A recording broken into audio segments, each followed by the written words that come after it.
Welcome to another Figure Week, Hard Surface Week, Organic Week.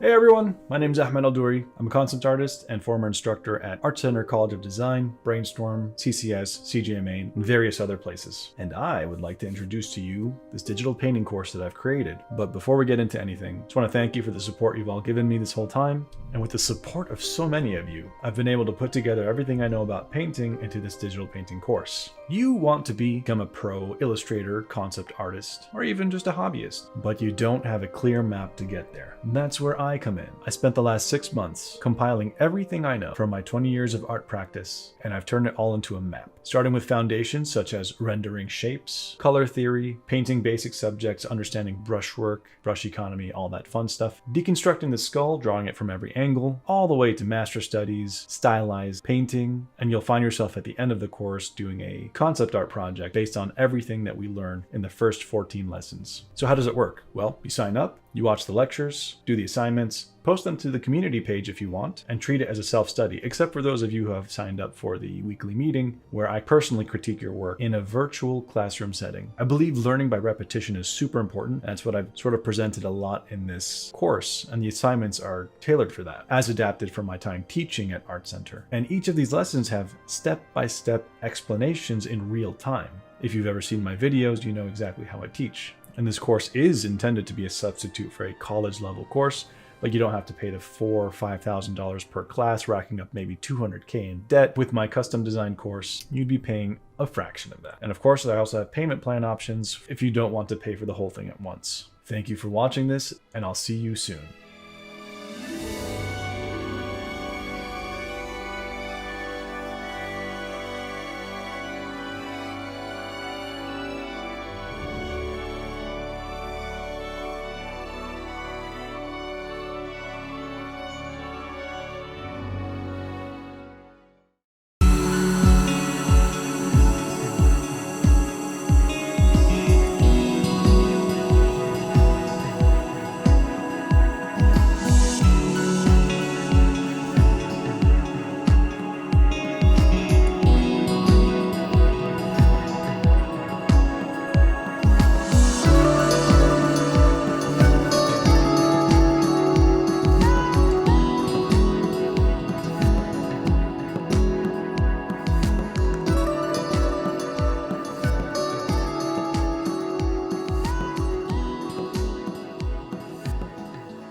Hey guys, and welcome back to another episode of Digital Artcast. Hoping you guys are all enjoying a lot of the conditions at the moment and keeping strong and confident with your projects that are keeping you sane. I know that the world is still a bit topsy-turvy, but I'm glad that you guys can come here and chill out with me and talk with some amazing people. Speaking of amazing people, we have another person on today who is amazing, someone who I've also wanted on for a while, that I met way back in an event, and always loved the enthusiasm and the intelligence that she brought to her role. So today we are joined by Marina Alexandra Bade. How are you doing? Hey Gordon, I'm doing great, thank you. Yeah, awesome, good. I was as long as it's nothing like I'm doing really shit or I've had a horrible day, but yeah, if you're doing well, I'm glad. No, yeah. great. So we met way back. I think it was either Playgrounds or maybe IW. I'm trying to remember the first time we met, but it was a couple of years back, right? 2017, 2018, maybe something like that. Most likely. Yeah. Definitely know we met at industry workshops 2018. A couple of events, on and off for the last couple of years, and yeah, like when I first met you, you were, I think, just building towards your first job. I think you were still in your master's, right? Were you still studying at the time, or? I actually never did a master's. I just did my bachelor's. Yeah, still but- impressive. Yeah, Took me 5 years, but never mind. yeah, No, but I think I was still studying. Yeah, right, probably. yeah. Just And about then, like doing an internship or something, maybe. right, yeah, and just starting off. But now, for people who don't know, what is your current title and where are you currently working? So my current title is technical artist. I'm in a mid-level position. So I started off as a junior, and I was promoted to a mid-level. And I currently work at Splash Damage in London. Yes, Splash Damage, well known, of course, for the I say the games that they've done, but the kind of collaborations they've had with different studios and doing extensions and multiplayers. And I mean, I know that Coalition is one of the big collabs that you've done the last couple of years, working in Gears of War. And of course, with your title, technical artist, that's something I think that is one of the reasons we had you on today as well, because it is. I wouldn't say a mystery because people probably do know the extensions of what a technical artist is, but then maybe not in depth as you know what the job is because you're obviously working day to day in it. So maybe as a brief overview to begin with, what is a technical artist?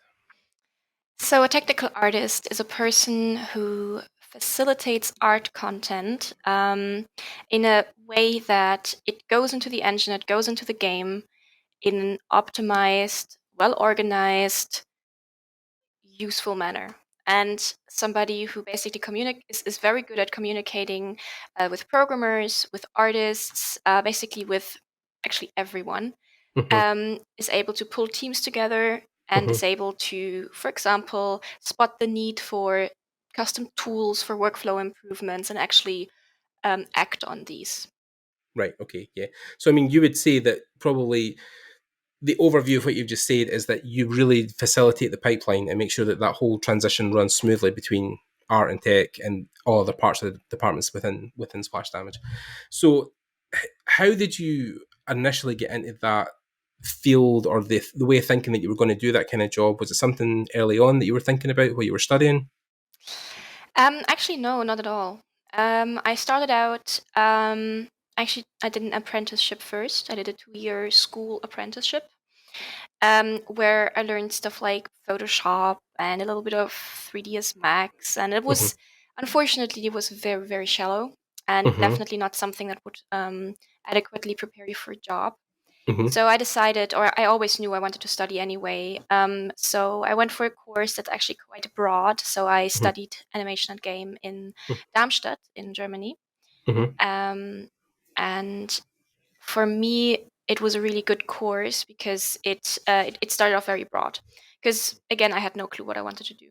And basically, from semester to semester, I kind of was like, maybe I want to be a modeler. All right, maybe I want to be a texture artist or like a material artist. Or maybe I want to be, a little bit more technical. And really, over the time, I kind of started to build up more confidence because I was very, very unconfident in my technical abilities, basically most of my life, in my math skills, in my technical skills.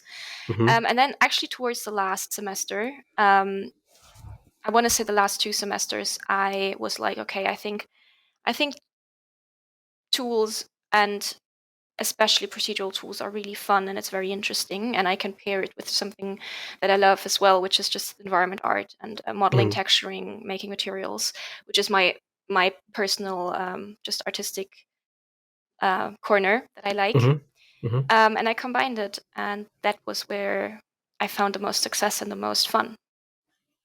So then, when you talk about math especially, and you talk about coding, is that something that you were teaching yourself like in the beginning stages, or was that something you went to school for initially, or something you took an interest in early on in your education, or is it just something you picked up as you were building the skill set? I must say I was always very interested in math, but I was never very good at it. Okay. I want to say to a degree that came down to having not the most optimal teachers, but obviously you can never blame them. No, definitely nobody taught it to me. Okay. Unfortunately, Right. which is So you were self-taught mostly for most of it. Yes, I had to. I did tutorials. It's basically all online. I was, again, as I said, I was studying, but I think it's very seldomly the case that your course actually provides you with all the information you need. So Right. as I was actually very niche at that point, and there was no Mhm. specialization in tech art in a sense Mhm. that isn't only rigging. Mhm. Also, I thought in the beginning tech art is rigging, and I unfortunately really don't like rigging. So I was Okay, like, I'm right. never going to be tech art. You This is don't have to like horrible. everything. It's I fine. hate It's it. fine. Yeah. So yeah, I was in the beginning of my studies. I was like, tech art is horrible. It's rigging. I don't like rigging. I'm not going to do this. Right. But obviously, I was definitely schooled in that. Tech art can be very, very different from that. Right. So yeah, I had to teach it myself. Mhm. But I think it's actually a good thing. Mhm. Like finding your interest, being able to find the material online is a huge privilege of our time. Yeah. And I was able to kind of piece together all the information I needed and kind Mhm. of come up with a project for myself and then learn it as needed, right? And Right. then expanding on areas that I really enjoyed, was interested in. Right. Yeah. I mean, it's the same with my partner at the moment. I mean, she knew very little to almost nothing about coding, but within the 6 month course that she done, she went from nothing to being a developer. You know, so I think people have this precognition that tech and coding is something that's almost impossible, right? It's something you can't learn, you can't teach yourself. You have to be naturally gifted at math. You have to be naturally, yeah. And you're shaking your head. You're totally like, yeah, of course, that's a lot of this bullshit, yeah. So what were the steps you kind of took, or what were the approaches you had when you initially started learning? Did you also have the same? You know, I mean, now you know, but back then, did you think the same of like this would be impossible or couldn't do it? Absolutely. Yeah, I was completely um I was incredibly I thought I was completely incompetent in Mhm. anything that had to do with tech. Right. Um, and I think because of that mindset, Mhm. I often screwed up when it came to technical things because I was like, I cannot do this anyway. I will Right. not be able to retain this information anyway. I just want it to be over. Like You're just sabotaging yourself. Yeah. yeah, it's just like, oh, just show me how to do it. Do it once. I don't even want to listen. I don't want to even have anything to do with this because I will only experience my Right. level of incompetence. And Yep. I Yep. think that's like just avoidance, right? Yeah. And Yeah. I Of course. remember some situations and projects where I was like, oh, blueprints are the absolute hell. It's so hard. I don't understand anything. Right. But on the other hand, I Uh-huh. didn't sit down and I didn't Mhm. actually be like, okay, I'm gonna understand this now because it's Right. not magic. And I Yeah. think the moment that this kind of switch came, I was like, okay, Mhm. this is not magic. You Right. can, if you put in the effort and the time Yeah. and calm your brain and stop the panic, you're gonna be fine. You can learn, right? Yeah. Which is great, I think, because just speaking briefly on the podcast in general, like I think when I first started the podcast back in 2016, which is 5 years ago now, when I went to industry workshops and sat down and watched Titus Lunter paint, right, I thought that was magic, right? It was voodoo stuff. Like I don't know how you're doing this. Please explain it to me. But when he starts breaking down brushes and layers, then you start to just Mhm. click and you're like, oh, okay, this isn't like magic. There's a method to it. Same when I mean I'm working as a 3D modeler now, right? But like when I first opened Maya, I looked at all the buttons. I was like, "Oh my god, where do I start?" Like, but it's the same with you, right? Like, it's just crazy to think that every subject matter I've approached in this podcast, people always sit on the other end and be like, "Oh, I knew nothing at the start. I knew nothing when I Yeah. began." So, And it's I mean, fine to be really bad at it in the beginning. yeah, because the failure thing is like, and that's the thing I'm noticing with the people I speak to now who are in my Discord or on the podcast, who are students, are like, I'm so afraid that I'm going to try this and I'm going to suck at it. I'm like, well, you have to suck at something to eventually be good at something. So failure is a major part of learning. Yeah. So with the learning process you undertook, and again with resources, because this was a key thing we talked about. When I left my job in 2012, like ArtStation wasn't even a thing, right? Mm. There was hardly, Gnome DVDs were still a thing that people were resourcing. So when you started your journey, how were you building your confidence into, branching into tech art or thinking about how to teach yourself the maths part of it? Actually, I I think for me the big thing that made the biggest difference for me was finding tutorials online Mm-hmm. that had a fixed endpoint, a goal, and that very Okay. very thorough. And I can tell you why, because Mm-hmm. my fear, or like my fear still is, let's say I'm making a tutorial, doing a tutorial, I find something online that I enjoy, Mm-hmm. and my fear is it doesn't work the way that this person is doing it on the screen. Why is my thing not working? And Right. I found some tutorials where I really had the feeling that the person presenting was incredibly thorough. It was very in depth. It's not like, oh, just do it like this and no explanation.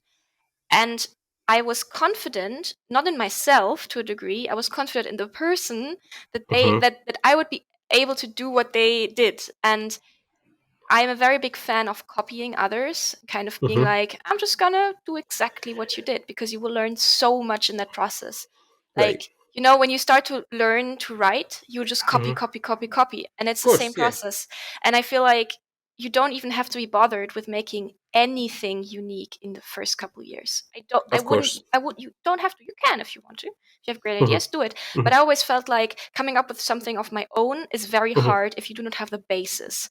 So having someone else come up with something and then just copying that person and actually achieving the same results and then maybe starting the thinking process of, oh, what could I do with this? How could I continue? That is really what kickstarted my process 100%. Yeah, I mean, it's very like, I mean, again, talk about my partner, but she actually studied, her master's is in linguistics, and she speaks several languages, you know, being Dutch and you know, her mum being French. And she was saying that with dialect, it's the same, right? You listen to something, you listen, repeat, you copy, you learn the language, and then eventually when you have enough words, you can form your own sentences. So it's the same with your mass approach, your tech approach, that you build these tools that you copy of people and you get to know, and then once you've got enough, you can start building your own things. Yeah. So it's very, I mean, even with painting, it's the same, right? We all know master studies are a thing, right? People who want to get better, they copy things, they make things replicate. And again, it's great that these correlations are the same as other artistic practices, that there is these tent poles that are the same. So yeah. And was that absolutely. when you were doing the tutorials that were in depth, was this math specifically or something related to tech? Right, okay. For me, it was actually Houdini. So I got into this complete tech art world solely through Houdini. And and even though maybe, like, I know I will continue working in Houdini definitely in the future, but even though maybe at some point, and actually for the last I want to say the last 2.5 years of 3 years that I worked professionally, I have not worked with Houdini professionally. So I did something completely different, even though I only got the job because of my Houdini experience. And the reason why that actually makes sense is because Houdini is an incredibly great gateway to maths, to visual maths, to being able to visualize logic, understanding logic, and kind of quickly iterating over problems and solving problems really quickly. And every time, like, I kind of want to, for example, I want to solve something in UE4 materials. I will go to Vex and to Houdini to prototype it because I tell you it's faster for me at least. And I'm like, this is how I want to do it. And then I kind of clunkily try to translate it into the way that materials work. That's just because for me, Houdini is like the easiest language, the easiest sandbox to work in. And coming in over this gateway just worked really well because I'm such a visual person. Like, I have to draw everything up, I have to see everything, I have to have total control over my data. And I feel like, as opposed to, for example, materials sometimes, or even blueprints, it's much more obscure, right? So Houdini to me always was very direct and I know exactly what's happening at this point. And that helped me a lot. So that's how I got into all of the subjects. Like, it seems like, I mean, I suppose it's the same when you think about getting into 3D art, is that, you know, people are like, should I use Blender? Should I use Max? Should I use Maya? You know, do I need to learn about texturing? Do I need to learn engine work? You know, there's almost so much, or too much, people think to learn. But I know for me, when I've kind of learned things, I've tried to have a narrow focus. I mean, I've dabbled in Blender here and there, but I'm like, well, Maya is now at the point where, like, the technology and the software is out of my way. I'm just making things with it. I'm not searching for menus, I'm searching for buttons. So when it comes to Houdini, what would you say is the biggest obstacle you found initially that you overcame when you were learning the software? Was it technically just learning how the software worked, or was it trying to get it to do something specific when you were first building generators or, you know, math within it? I mean, and it's probably a quite in-depth question, but is there anything you can think of that maybe when you first learned it, it was really a struggle or something that you stuck for a while? I want to say that actually dealing with some of the internal nodes was a problem for me because they're sometimes quite clunky. Which is why I actually started to nearly only write code in Houdini because it's so easy Right. and so fast, very quickly. It's a very also Houdini is an amazing software to learn coding because Right. Vex is a shader language. It's very C close to C from its like terminology and everything. It's really Okay. easy to write, easy to understand, Mhm. in my opinion. Mhm. And so, yeah, actually, I never had any issues with. I when I learned Houdini, it was like I found something that was easy for me. Right. It was never hard Right. in Okay. that sense, but only because I had Uh-huh. I had amazing tutorials to follow.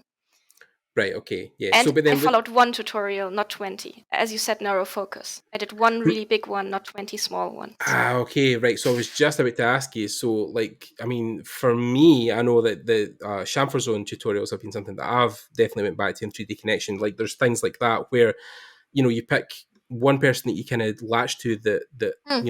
think is like this thing for me, the thing that I'm going to follow. Although I haven't seen a lot of stuff with Houdini, is this something that you accessed via?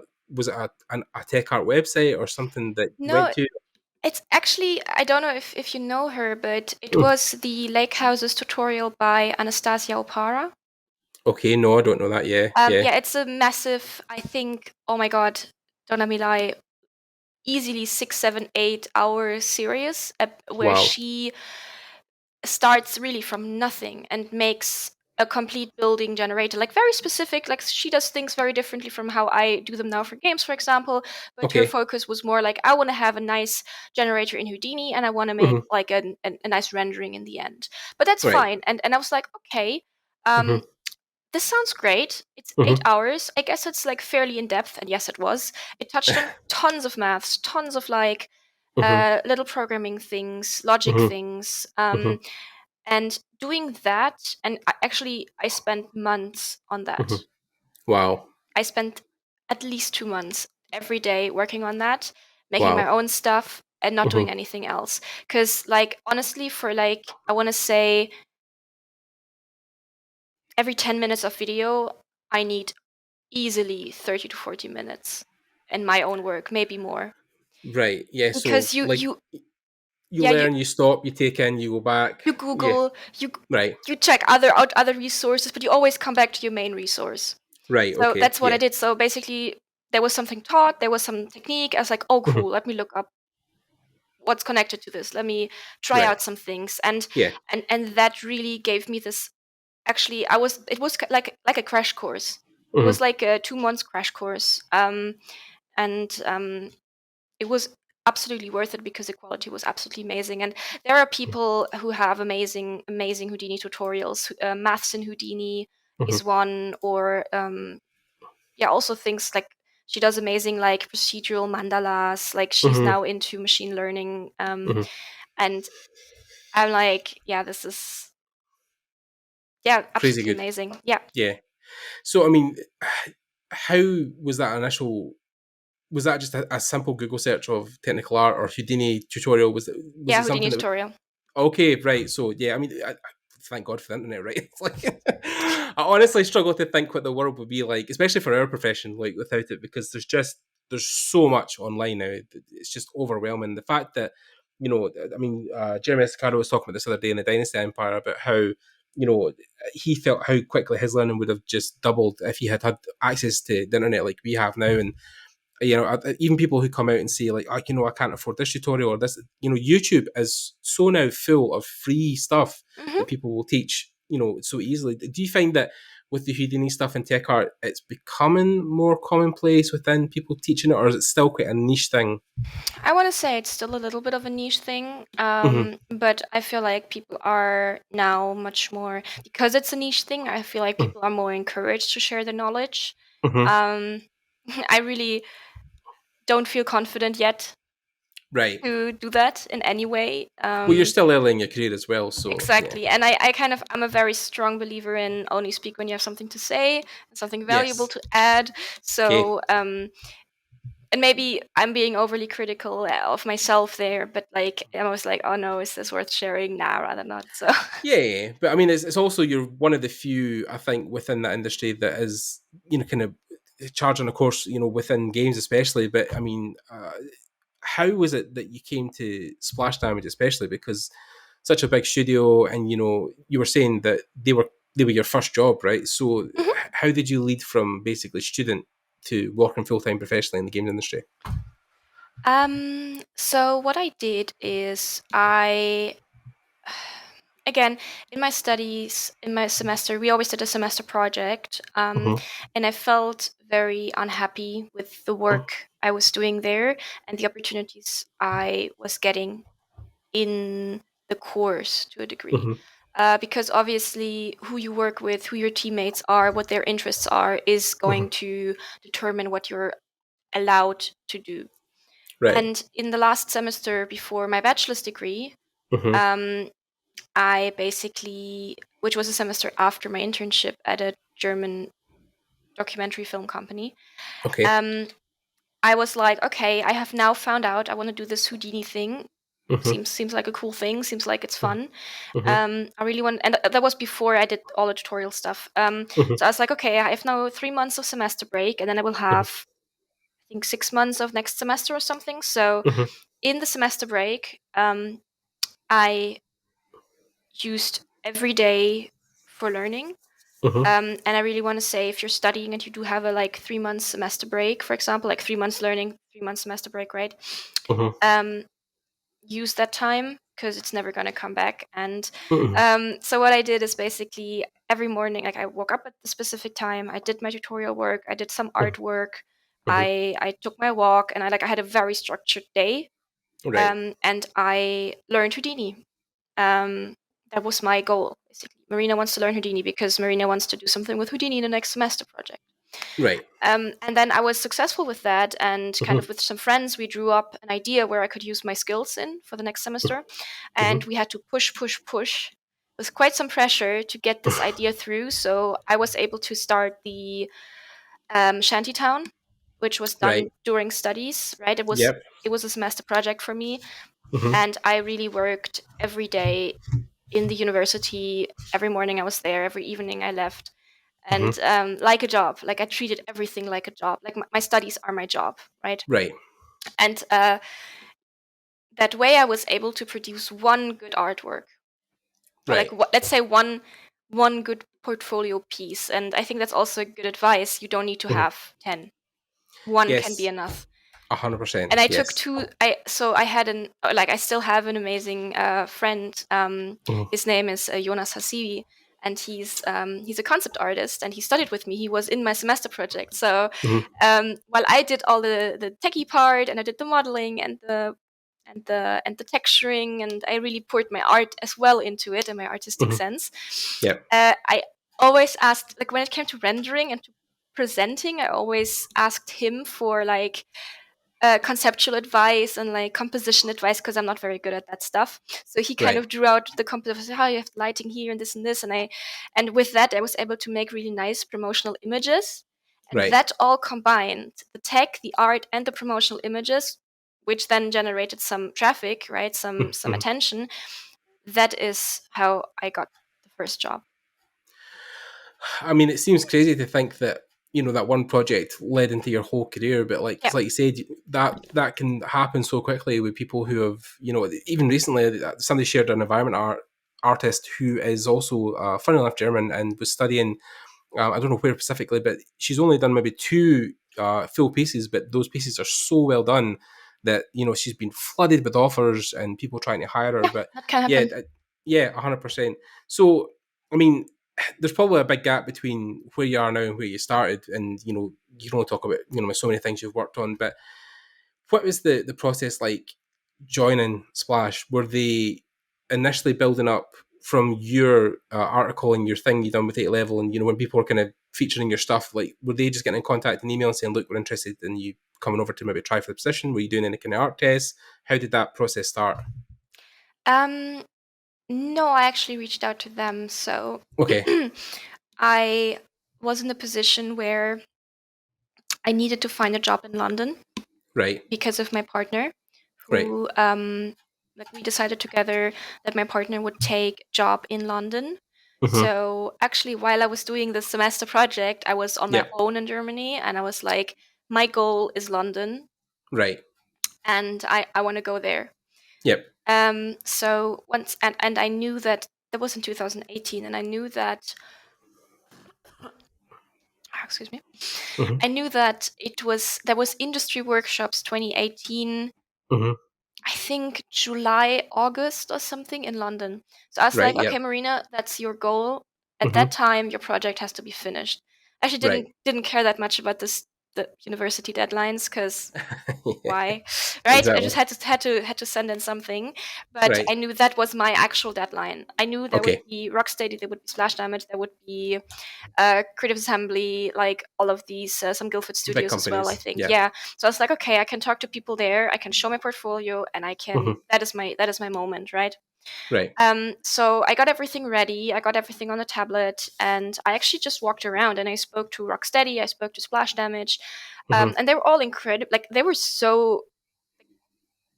I didn't even expect this, but like they were so interested and so, oh, tech art, that's so cool, which just made me so incredibly happy. It was such a great experience to have Yeah. somebody be Mhm. interested in your work and actually ask Yeah. questions.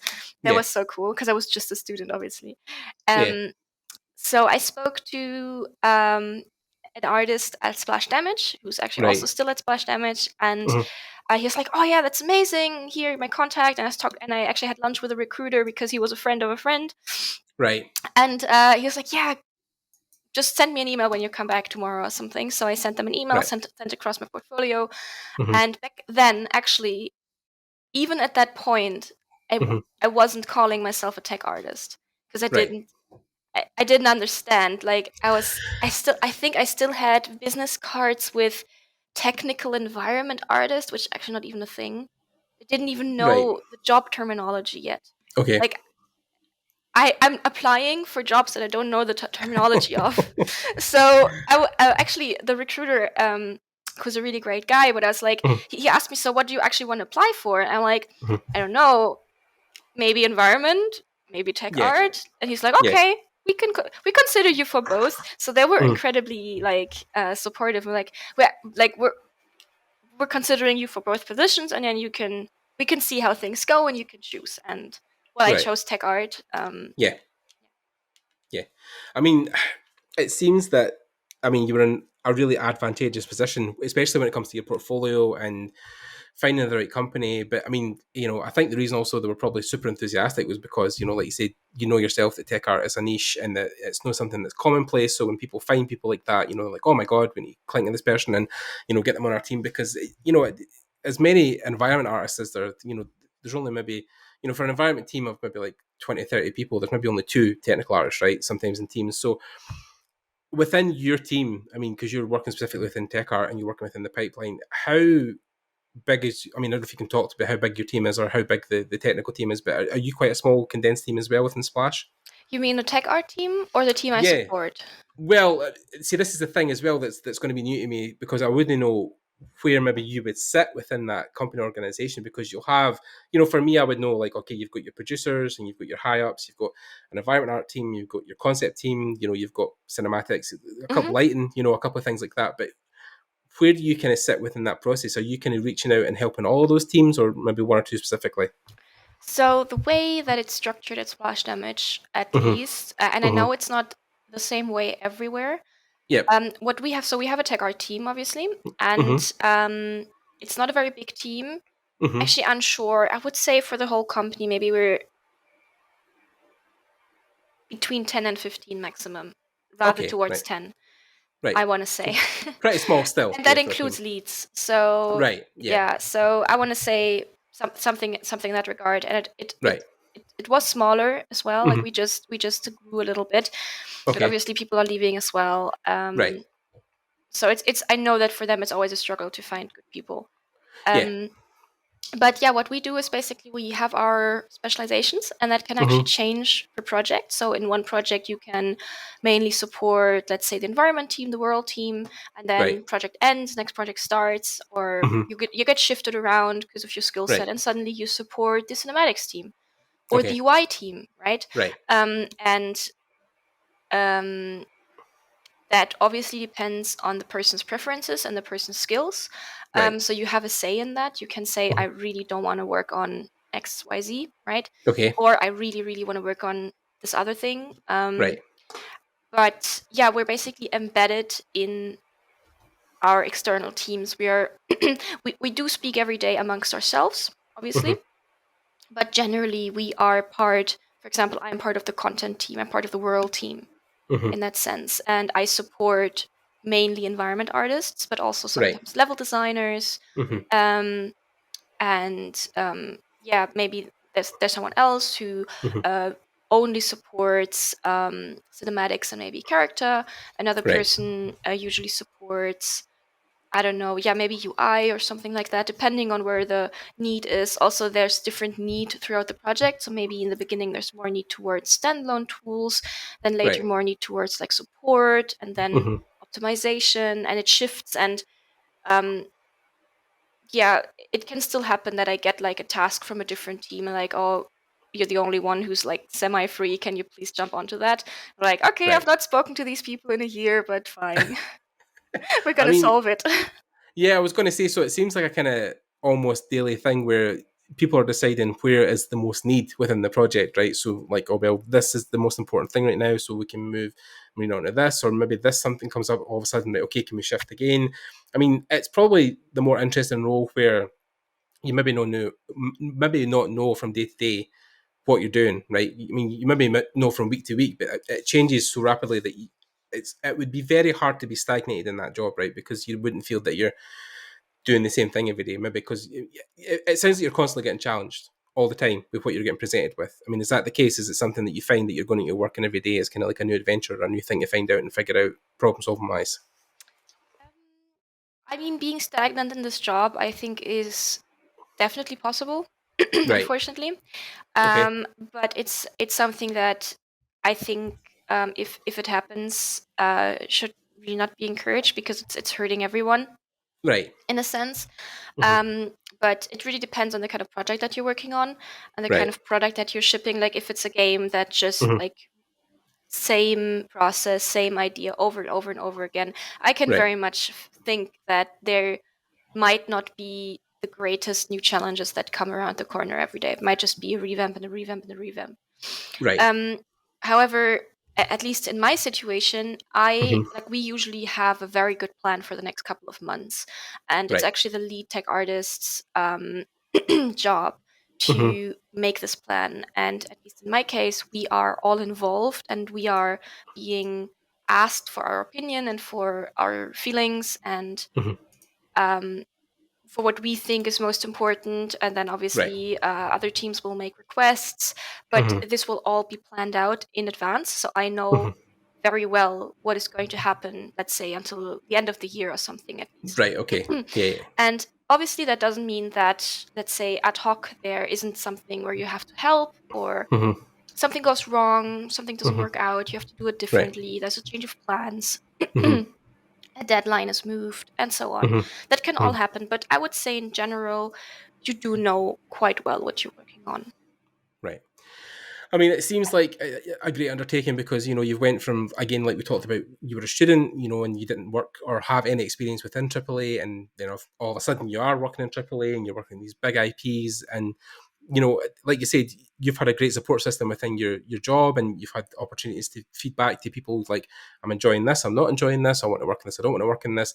I mean, it seems like a thing where people talk about the game industry, especially that. I mean, maybe not so much in the UK, but I mean, I know in overseas people have had experiences. But not only being a tech artist within the industry because that's such a niche job, but now, of course, the other niche that I was going to talk about briefly is the fact that you're also a woman working in games. So, is that something that you found has been an advantage to your position or disadvantage, or has it just been not something at all that you've really thought about when you've come into the role? And have your colleagues and your work also treated you different or the same or equal? How's that experience been for you so far within AAA? Which is a big subject. I know it's a huge can of Yeah, worms to open and it's talk fine. about, but yeah. I must say, for me, it's always been a completely positive experience. I've never had any issues whatsoever. Mm-hmm. That may come down to a degree also to my personality, because obviously Mm-hmm. everyone has a different personality, and some people Of are course. more prone to maybe being stepped over, because if you have somebody who is in your team who's like looking for a victim, and then it's like, Yeah. right, and I obviously never want that to happen, and you never want anyone to encourage this behavior. But Of course. I was very lucky that I was never perceived negatively in my confidence, if I want to say Right. something like that. Yeah. I know Yeah. that women are sometimes titled bossy or Right. aggressive or something like that. Never ever Yeah. happened. It was always seen as something very positive. I was Good. always getting praise, I want to say, for being assertive and for knowing what I want. Like, people are like, Yeah. oh, thank God somebody knows what they want. It's like, okay, cool, that sounds great. So I never had any issues, and I was always like surrounded by an extremely supportive team. And I knew that if there had ever been any issues of any kind, Right. I would have always had the full backing of my team and of the company. And so I never had any issues, fortunately. Yeah, which is good, I think, and we did talk about this briefly kind of before we started talking officially on the podcast. But yeah, I mean, it's obviously been a bit of a nightmare for some people, but it's always good when you hear those positive experiences, because you want people to know, women especially, that it isn't always bad, right? It isn't always the horror stories that you hear. There are good studios, there are good people out there that are helping people grow, women grow, especially within tech. I mean, you talked about within your team specifically that you have a younger person who's in, another woman who's came into tech art and is also working up, and they've also been encouraged and helped along the way and pushed to do other things. So yeah, it was just briefly to talk about your experience, but it's good that it's positive. At least it's good that you're not regretting being there or regretting the things you've done. So yeah, No, I mean, definitely. within that, also within tech art, I mean, you've put up a couple of examples of stuff you've done in Gears Tactics with cinematics and the other pieces of maybe UI you've worked with in certain different aspects of the game. Is there anything that you found within tech that you've done over the last 2.5-3 years that you've been there that you've really honed in on? Is there something specifically that you've really found is a love or a thing you want to focus on more going on in the future? I mean, to be honest, I want to go back to the roots in the future. I really would love to do more procedural work. Okay. Doesn't necessarily have to be Houdini, but I really enjoy making environment tools. Right. It's the thing I started off with. It's the thing that I found most enjoyable when I was studying. And I want to say that is something that I definitely would like to focus on more, because you just mentioned Gears Tactics, and there was I did the cinematics. I supported the cinematics team. I supported the UI team. I did lots and lots of, I think, very crucial in between work. Like for example, I worked on something that we called the convoy, which is like basically a feature of the game where you level up, where you dress your characters, where you change your gear, where you open loot boxes, where you kind of you stop. It's kind of this progression indicator, Right. which is a world in itself and has had tons and tons of challenges. Right. So really, that is what I did on Gears Tactics. Yeah. Had nothing to do with what I did before. So actually going a bit more back to that, and actually being able to possibly also learn much more from people who have done this before and who are Right. able to teach me more in maths. I love Yep. maths.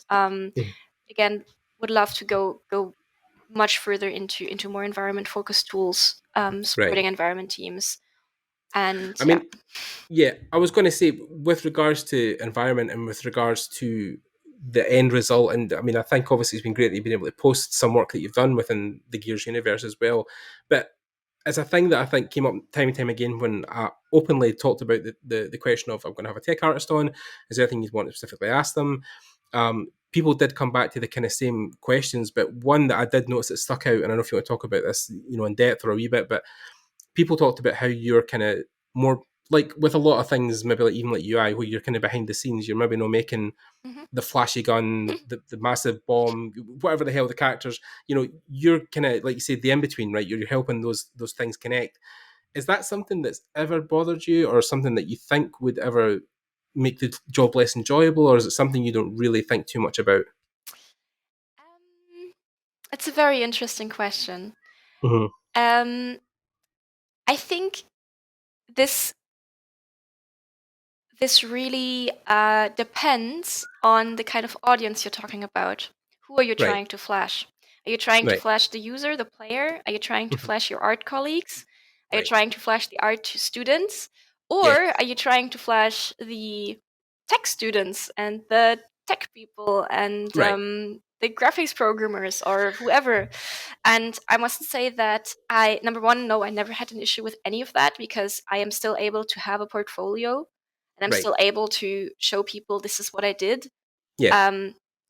It might not be the art part, but Right. once they understand what I did and what the Yeah. challenges were and Mhm. how it worked out, they're like, oh, that's so cool. That's interesting. Right? Tell me Right. more. So I Yeah. still get that exposure in that sense. And Yeah. I actually feel a lot happier Mhm. with maybe it's because I was never good at tech. Maybe it was because I was never good at maths. And then being able to Right. show something that I did and people being interested in it and actually understanding it and wanting to know more about it is all Right. I like. That's all the recognition I need, really. Yeah, of Makes course. me Yeah, so I think. happy. Yeah, definitely. I think it's kind of twofold. There's definitely people who would think more of, well, I can't show off what I'm doing, or I can't show to other people. But then there's people also who are like, oh, I could work on a project for 4 or 5 years and have nothing in my portfolio. How Yeah. would that? Yeah, how would that be? So yeah, Can suck. Yeah, that can really yeah, suck. If you're not allowed to definitely. even show anything at all, that's very sad, of course. Yeah, yeah. I mean, especially I think within your case when you're working with the co-op version, when you're dealing with other companies and you're doing work for Mm, them. I mean, especially when I was back in Access in 2017, a lot of the guys I knew who worked there were always doing amazing work, but then there was always an element of if the company wasn't up for it, you couldn't show what you were working on. So you could work there a couple of years, mm, do 5 or 6 cinematics, and then you couldn't show anything from that. And then you're trying to explain to other yeah. people what you done there and try to talk through it where it's such a visual art, you want to show something. So it's a fine line I think you've got to kind of balance when you work within this industry, is that you don't have to be flashy and be in front of everybody, but you also want to be able to show people that you have done something of value and you can show that Yeah, to them, right? exactly. You do want to be able to build a track record, even if it's only going to be understood by a small percentage of the people. But that's fine with me, Right. right? Yeah. So Yeah. I really, I mean, maybe it's I really only once had the success art wise, right? So Right. it was only once that when I did the shantytown work that I Right. basically that I had like my work being on the front page of ArtStation. That was great. It made me so happy. Yeah. But honestly, after a week, it's like I forgot about it. On to the It's next thing. Yeah. It's yeah, short lived. yeah. It's I don't do the job for fame at all. I Yeah. know that many artists who are like they have this. Oh, I need to show, and I have this following, and they have Right. fans, right? I don't Yeah. have any fans, so nobody. Like, I'm just a Well, person that's sitting not in true, front of. Marina, because I told you today you do have one fan.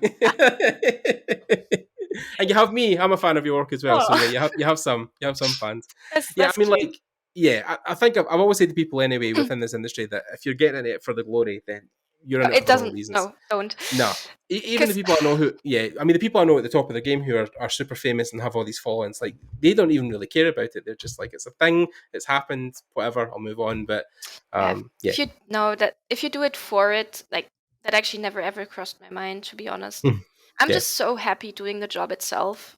I don't Yes. need anything else. Like, Yes. and then if I get that opportunity to at least like maybe document what I did, maybe make a little post, that makes me very Yeah. happy.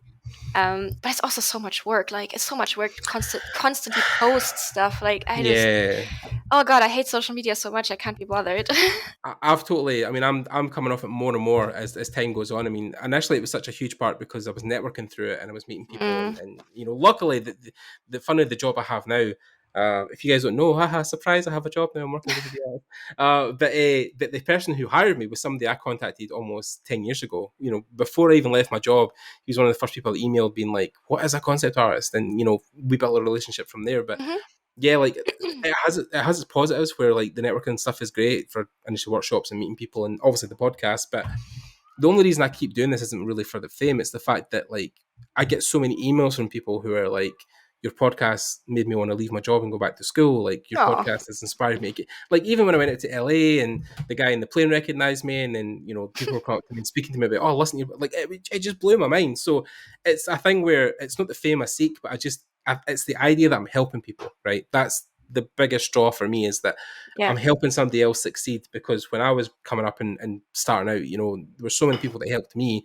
You only just want to help everybody else on top of it. You just want to expand that network. So within like tech art especially, is that something you think about as well? Do you ever think about giving back or tutorials or helping people with stuff, or is it something that's ever crossed your mind? Oh, definitely. I would love to. I really would love to. Yeah. I think, again, I think this is a me problem that I'm Right. kind of like, do I have anything of value to share yet? Right? Right. I've only been in Yeah. this job for 3 years, and you know, you're not doing amazing glory work every day. You're actually probably not doing that crazy much of it in the process of a game. Like sometimes you Right. have a run and you're just like, cool problem, cool problem, cool problem, right? Mhm. But very often it's just like support, performance, Right. you know, Mhm. it's not the bugs all Yeah. everywhere. So it's not something where you're like, I learned this amazing new skill and I want to show it off. It's just, Right. I would love to really, and Yeah. I really envy people who are confident enough to kind of and who have the knowledge and the experience to put themselves out there and make really interesting, helpful content. Right. And I think if I had anything where I felt Mhm. like, I would love to share this because I think it's new Yeah. or something, I would love to do it. Mhm. But maybe people have to help me to kind of be like, this would be cool. This would be cool. Because Yeah. for me, I'm always like, yeah, but is this cool enough? No. Well, I mean, it's even the coolness factor. I think it's just obviously the thing I found within my section of looking at tutorials and speaking to people and speaking to students, especially, is Hmm. because people think when they build portfolio stuff or they build even tutorials that they're having to appeal to like a white gambit or like even professionals or people who are their peers. But with tutorials, what you're actually appealing to is the lowest common denominator. So people who are just starting or Mm. just finding their feet, don't know anything about the software. That's your biggest draw. Like if I made tutorials now, I wouldn't make a tutorial for people who want to get into hard surface or Boolean or ZBrush or workflow like that. I'd build like an intro to Maya. Like this is the Mm. buttons you use to build a cube. This is how you Booleans.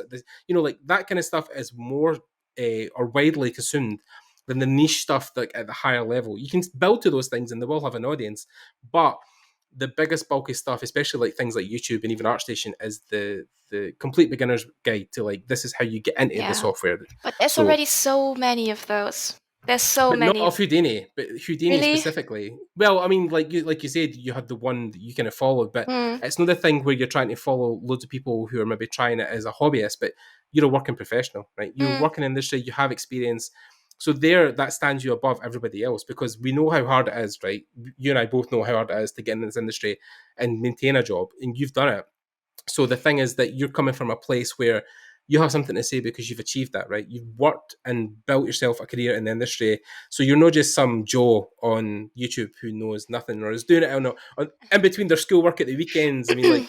there's plenty of people who teach Maya out there who are 15 years old, but they're no industry professionals, right? I mean, let me tell you, imposter feelings never go away, no matter Yes, how much exactly. success you have in Yep. whatever traditional or non-traditional sense.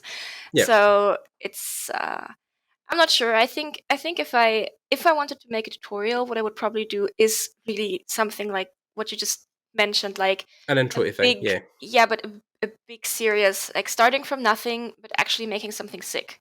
And I I think would buy that. that I is the would buy difference. that from you.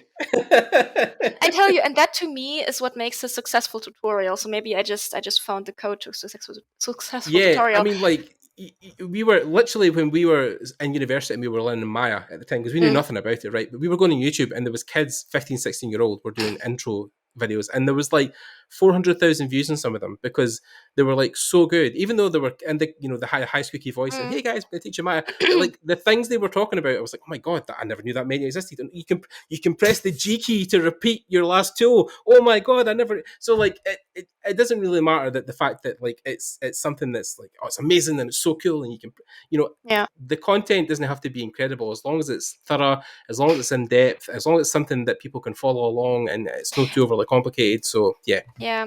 I mean, I think for me, again, the most important part about a tutorial is you start Mhm. up with nothing, which means that you get people on board.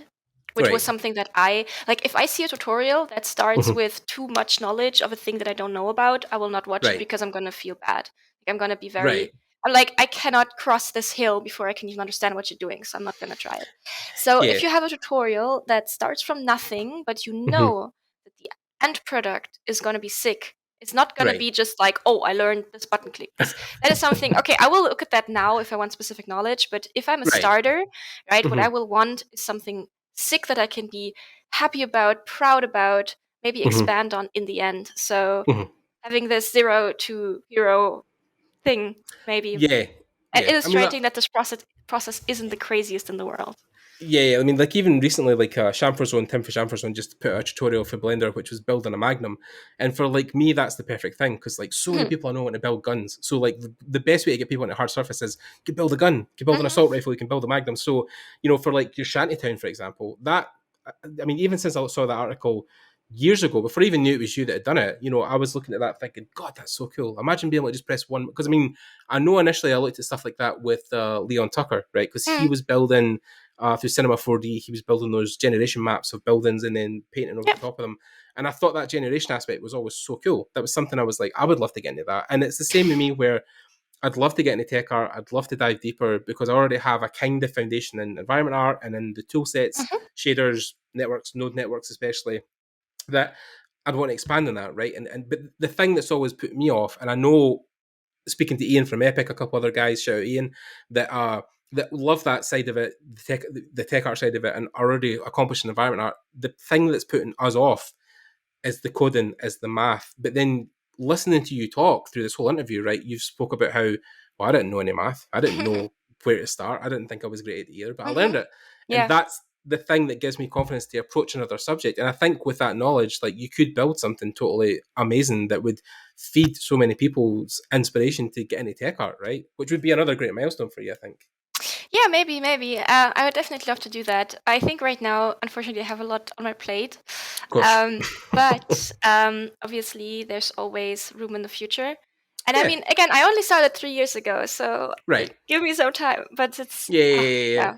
Yeah, but 3 years, I think, even in this industry and the way it moves, and with the projects you've been involved in, you've covered a lot of ground, right? You've done probably more than you thought you were going to do initially when you joined the I company. had But no idea what I would even be doing. Like I was right, completely oblivious to the job itself. I don't even know. I don't know how I got here. working in day one, and they're sitting you down in your chair, you're like, "Cool, I'm confused. so what are we doing?" I press Yeah. buttons, yes. But splash damage was, and not like I mean when I say splash damage, what I mean is the people working there and working with me and Right, having worked with me, right, were the people like just made it so easy.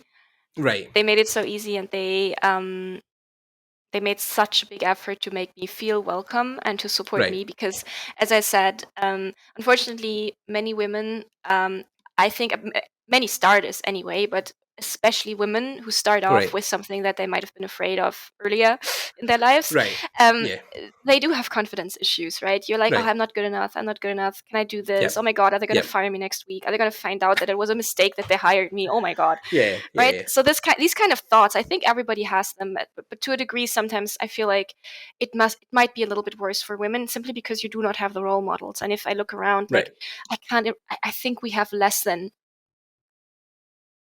I mean, don't quote me on this, but I think we have less than 10% of women in the studio who are not in like finance or HR, like actually deaf women.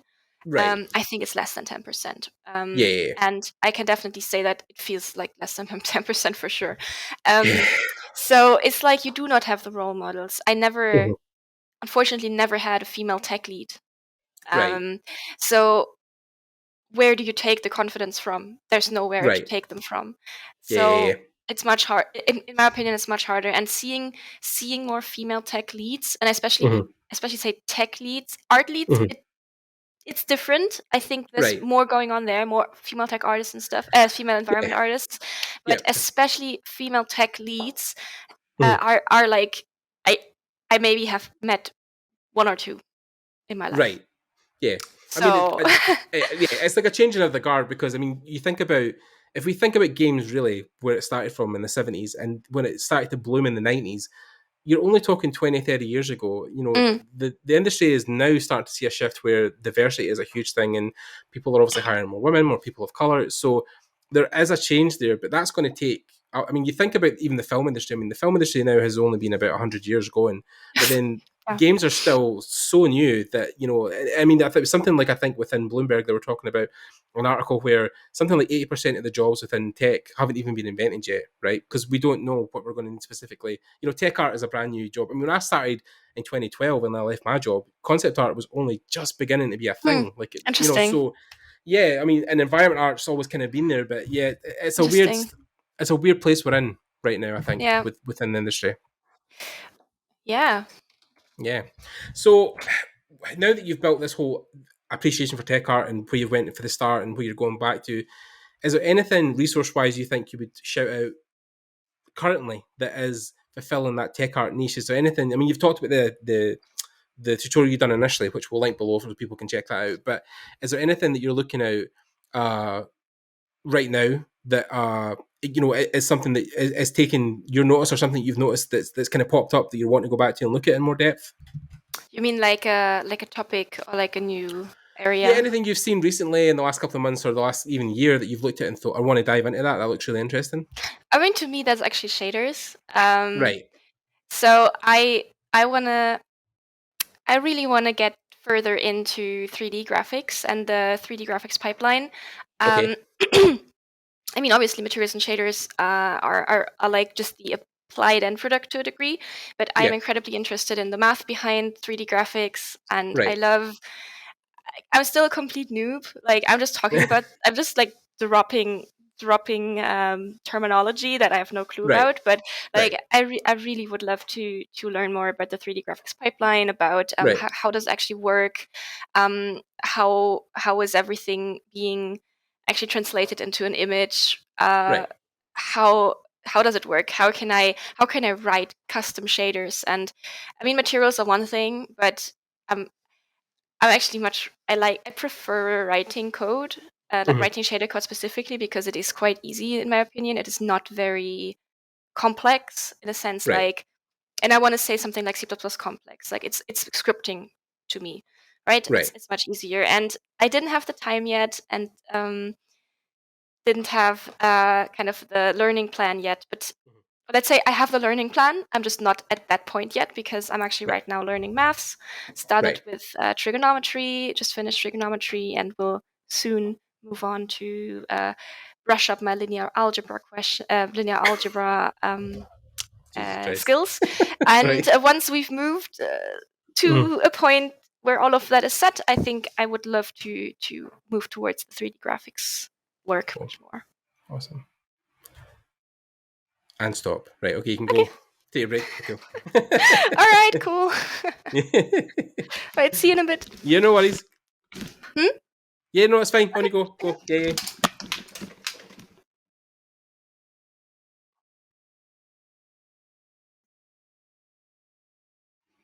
So yeah, just kind of wrap up or again in the end game of this conversation, something that we've kind of came across or people have talked about, especially Ian Wisdom, shout out Ian, talked about, within engine specifically, either Unity, Unreal, or any other ones.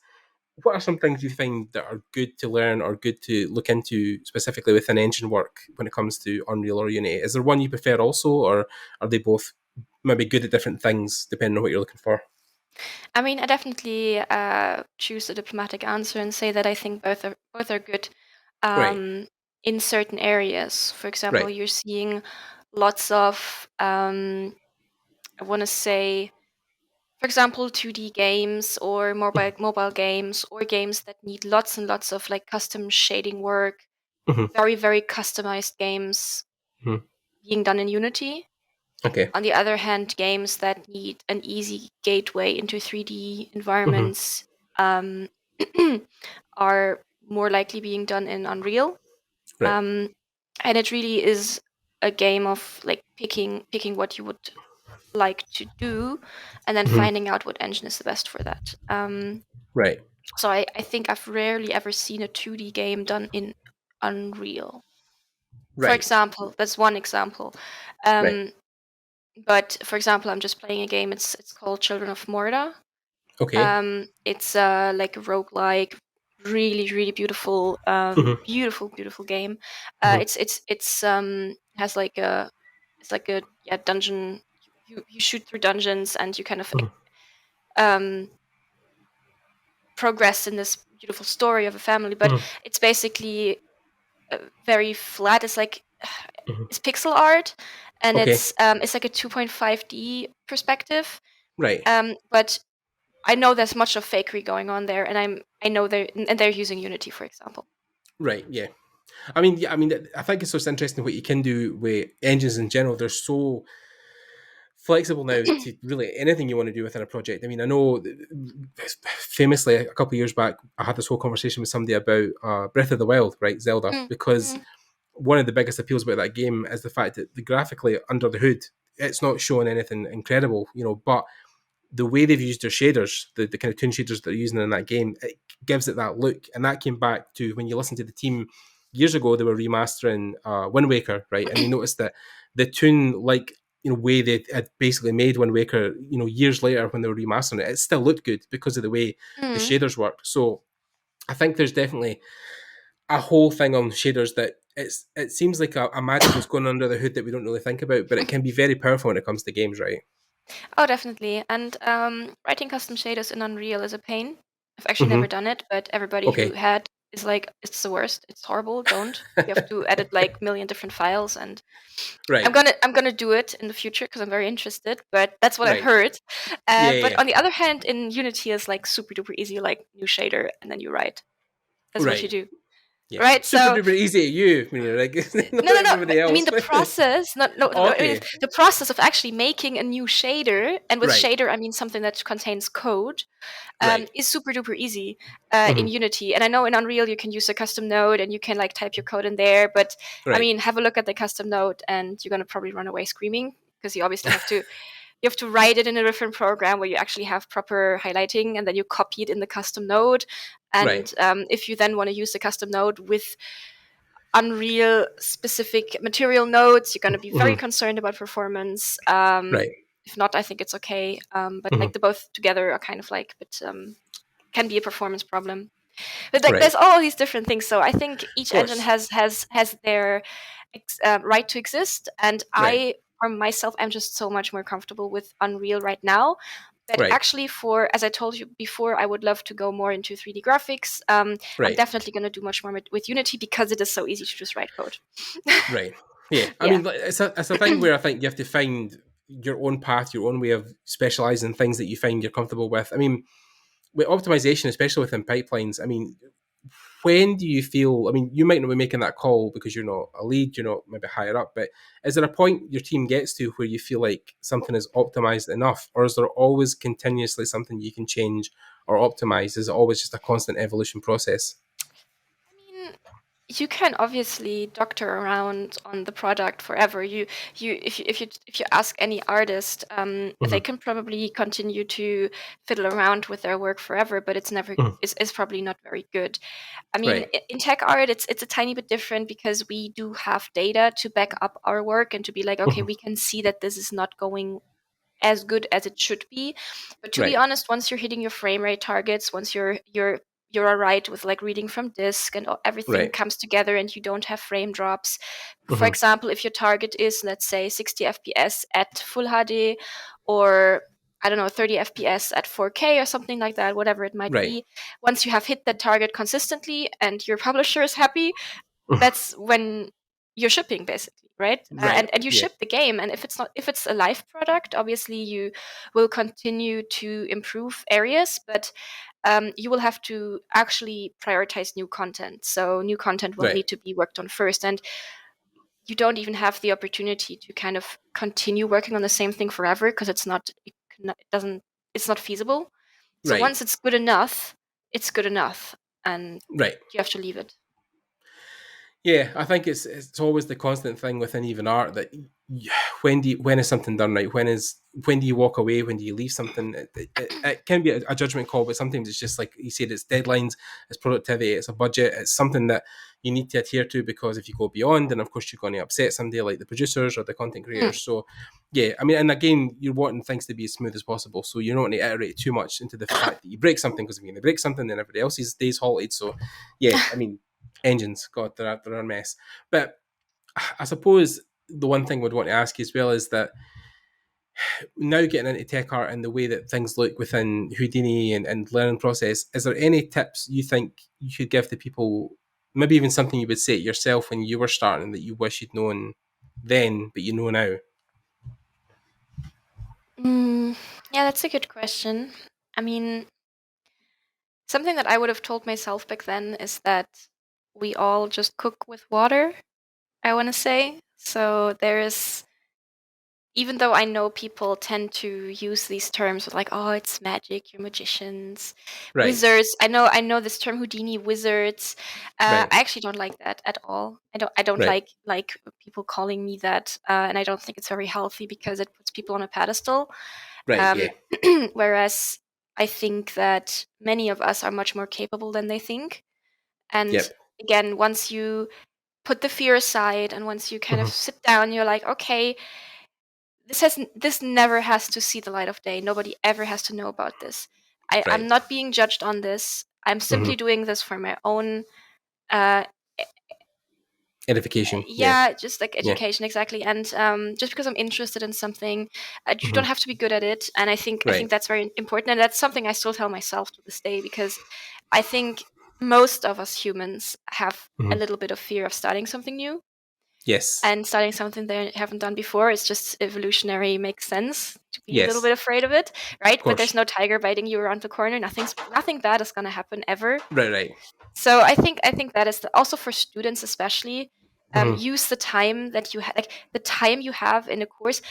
You also, if you pay money for your course or whatever, hmm, you are not there for the teachers or for the stuff that they teach you. You are there for the time that hmm, you have. You're there because, and it makes sense only because you have an allotted time in your hmm, life where you can do hmm, nothing but follow what you're interested in. And especially when it comes to a subject like um, hmm, game development, yeah, nobody's gonna tell you what that is. Right? It's right, like, honestly, in my university, I don't think people even knew about stuff like UI design. I've never right, once heard our professors use these words. But right, UI design, UI art, UI programming are such viable careers. Don't think yes, I don't think they knew anything about that. Or at yeah, least they didn't share it with us, right? There were no right, courses on that. There was nothing on that, right? yeah, So you still become a UI designer, be very successful, right? hmm, So it's like people are sometimes very narrow focused in a bad hmm, sense, and right, kind of just chilling out and recognizing that you have this immense privilege of time that you will hmm, most likely never have again in your life to do right, what you are interested in, like really yeah, use it. And it made my heart bleed when I saw my fellow students game away their time and calling it research. I think that's the most laughable thing ever. I hope nobody's doing that anymore, but probably some people are. it's yeah, it's yeah, it's very sad because you even though games are fun, right, making games is a really, it's like a trade, I want to say. It's like something you learn. It's a physical thing you do. right, It's not theoretical, and you can't just like write your exams and get a job, right? You have to do it. right, It's like a trade. right, So yeah, yeah, use the time and make the best of it. yeah. I mean, like, it's a thing. Even now, you're finding that you can still. I mean, if you love games, you can still. And you told me yourself you're playing something right now, right? Mhm. So as long as you're in balance with everything, like as long as you're giving enough time to your studies, enough time to everything else, you can fit those things in like gaming. It's just that you can't do it for 8 hours a day. You Oh can't no. fill. Yeah, you can. It's I a mean, there was hobby. It's not, honestly, gaming is a hobby, and if your hobby takes up most of your day, it's no longer a hobby, it's an occupation. If it exactly. doesn't pay, you have a problem on your hands, right? Yeah, I think it was Justin Fields was saying something about it, healing for somebody else. Is that there's a time in your life when you need to stop playing games and start making them, Oh right? yeah, absolutely.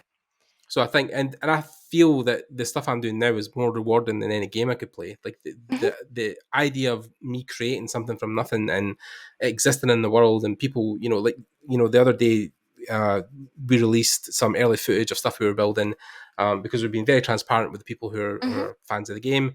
And the fact that people were in the Discord, constantly going like, "Oh my god, this looks incredible," and wow, like that gave me more satisfaction than any game I've ever played.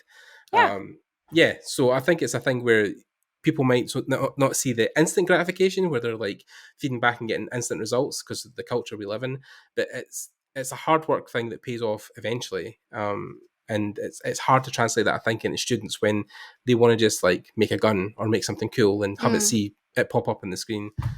Is that something you find as well with younger people that you've talked to within art and tech industry? What exactly? That they need an instant gratification or instant kind of dopamine feedback. I wouldn't even say it's a problem with it's a thing with younger people. I think it's our generation. Like, I'm a millennial, right? Same. And I kind of feel like simply because of the actually non-voluntary overconsumption of media that we've been subject to, I think many of us have a huge attention problem, and I have one too. I block all social media, I block all online shopping, I block all of that during the day. I don't have it on my phone because I know that like it's an attention grabbing machine and your attention is their currency, right? Yeah. So what I really feel is that our generation and anybody who comes after us, you are used to this quick turnaround of I do a tiny thing and I bling bling bling, everything goes great and I feel amazing. But it's hard work, and and just because it's on a PC, and just because it's like using the internet and you're doing something on a PC that kind of might feel like gaming sometimes, it's actually really, really hard work, and it's something where you have to concentrate and be very diligent with. And if you do not understand that, and if you do not understand that while you're studying, you are going to have a problem, or you're going to learn it like the very, very hard way, in a sense, because you're not going to be able to find a job, because people will notice your attitude, like the attitude, how you go about it. And as I said before, like, I still find that wild, but when I was studying, I was treating it like a job, because it is your job. And you should put in the time that somebody who has a job puts in. Usually, obviously, you can be lenient. You're like let's say you're a freelancer, right? But you still have to put in the time.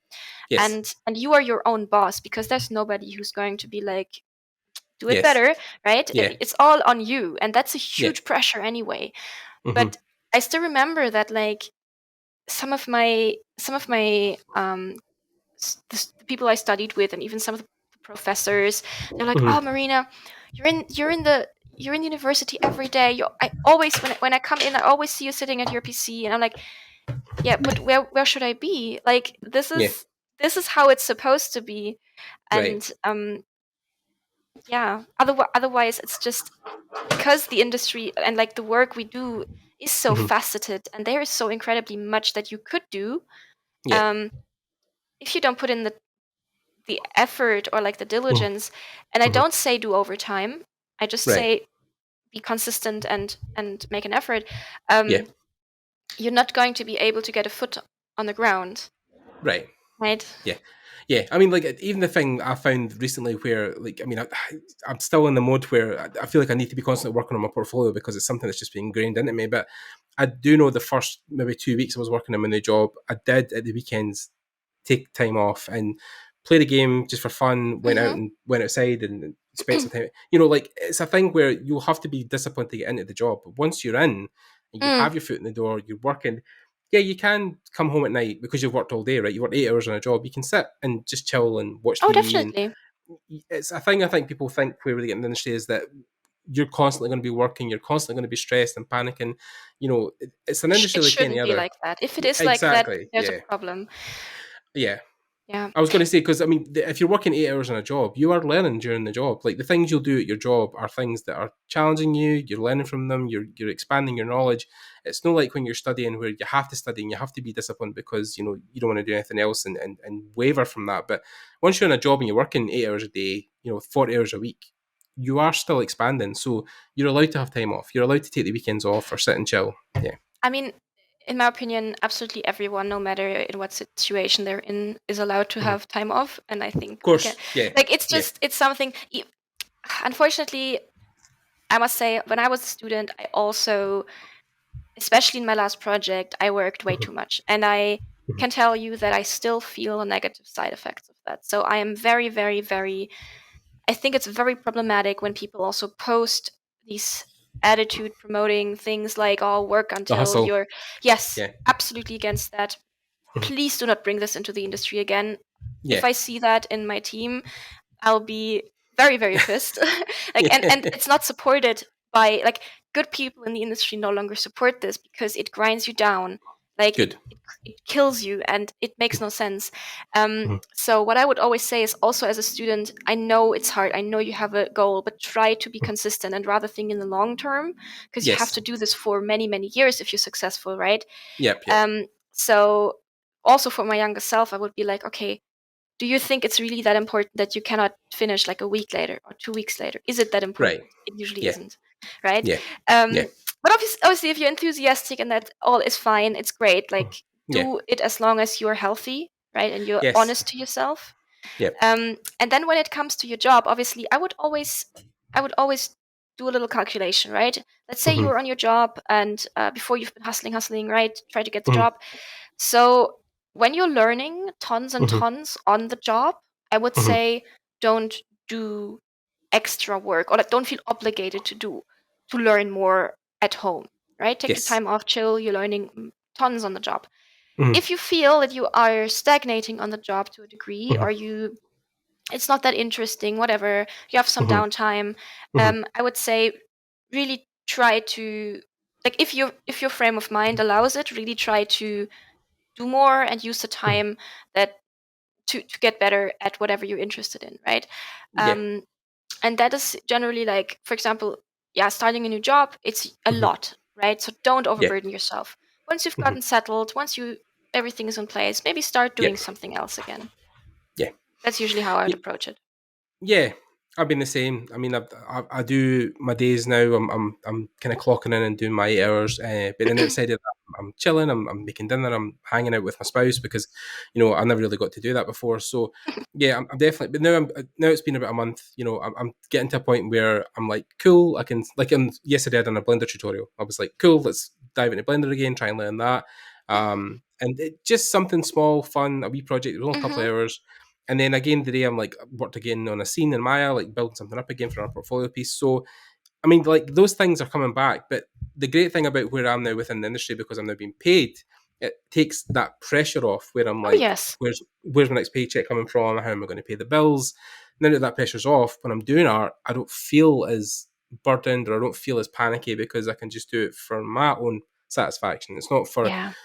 a portfolio piece that needs to be out by this time because I need to find a job. It's like, well, I've got a job, I've got an income, I can chill a bit. So Yeah. yeah, That's yeah, true. It does take the fear away from learning. You no longer learn to do something because you have to. You yeah, now are free to choose, and you should really continue to develop, right? yeah, But it's much less likely that you will have this element of fear. And I know right, most students, even though it's not healthy, most students who want to find a job, obviously they have this element of fear because you don't know what's happening. It's a huge transition. It's totally normal. But it was also for me a great, great relief once that came off, really. yeah. I mean, fear is the natural driver, right? We've been programmed our whole entire existence on this earth to be fearful of stuff because it keeps us safe, right?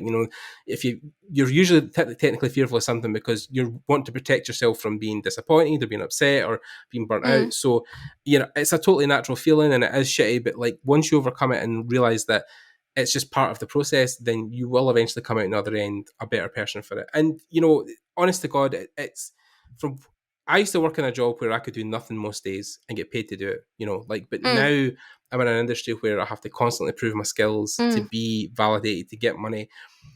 The last 5 years have definitely shaped me into a better person, and I'm totally different at 35 than I was at 30, right? Like, Yeah. it's a thing where I like the new version of me. I like the fact that like I'm very confident on my own. I'm very confident in my skills. I can learn better than I used to learn because I've been out of school for so long. I know how to research stuff, study, take breaks.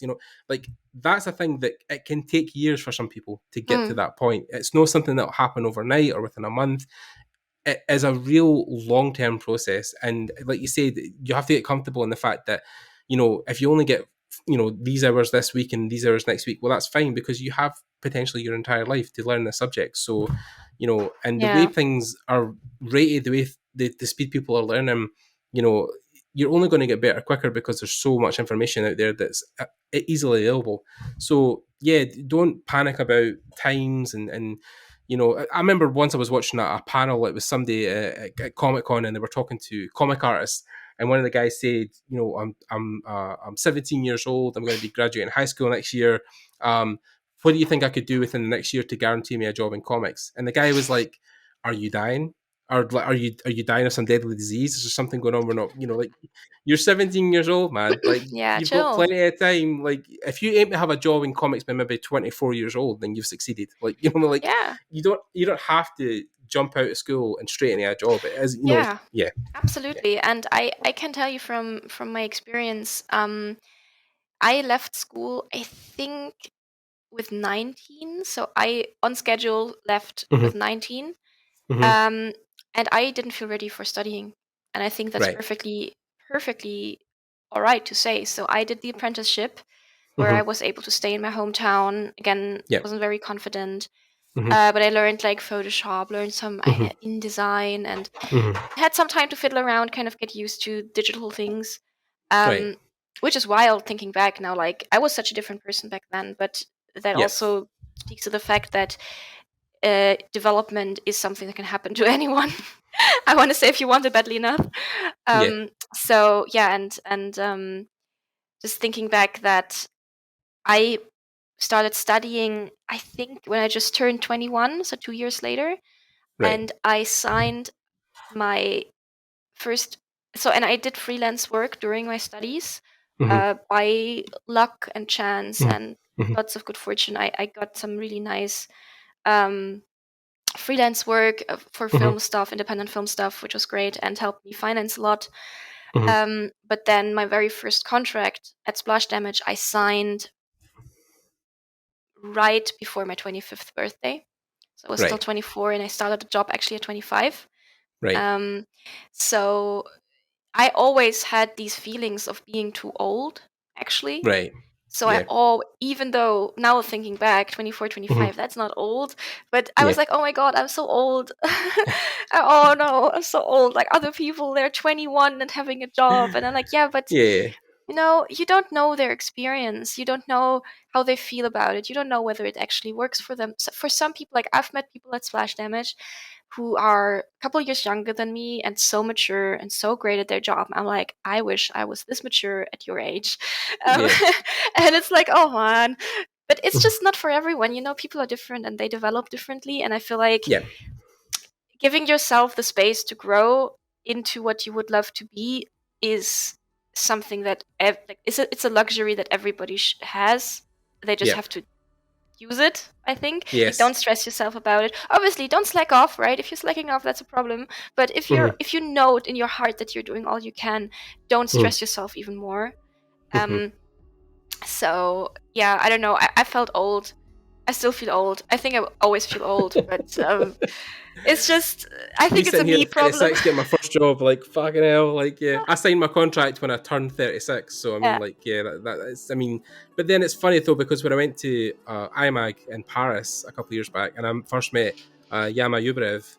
I mean, Yama was in other industries and other jobs, and he really got into working for Star Wars when he was like, I think just in his 40s. So. And yeah, I mean, I was an engineer till I was 29, and then left my job to go back to uni. So, age is not a thing. You don't have to worry about being older as long as you're good at your job. Yeah. Yeah. Get some Botox. Look young. Yeah. Yeah. Okay. Yeah. Okay, so I think that's a good point to leave it. I think we can always come back and do more talks and get you on again, but you have a life also, and somebody who's probably waiting for you to join them for the evening's festivities. So shout out David. But yeah, so thank you for coming on. It was. Thank you for having me. a great honor to talk to you. I'm sure people have learned a lot. If anybody has any questions, Marina, and you want to leave them down in the comments, if you're listening on Spotify or any other Google podcast systems or iTunes, check out the YouTube interview. We have a video feed, and we'll also leave all links in the descriptions for any tutorials we've covered or any other talks that we want to highlight. And yeah, that's pretty much it. If you've got to the end, thank you for listening. We really appreciate it. Again, comments, likes, and subscribing also helps us out. And make sure you share this podcast with everybody you know that wants to know about tech art and, of course, just working in gaming. And we'll see you guys again. Thanks again to you for listening. Thanks, Marina, for coming on. And peace out, guys. Enjoy the rest of your days. Bye-bye.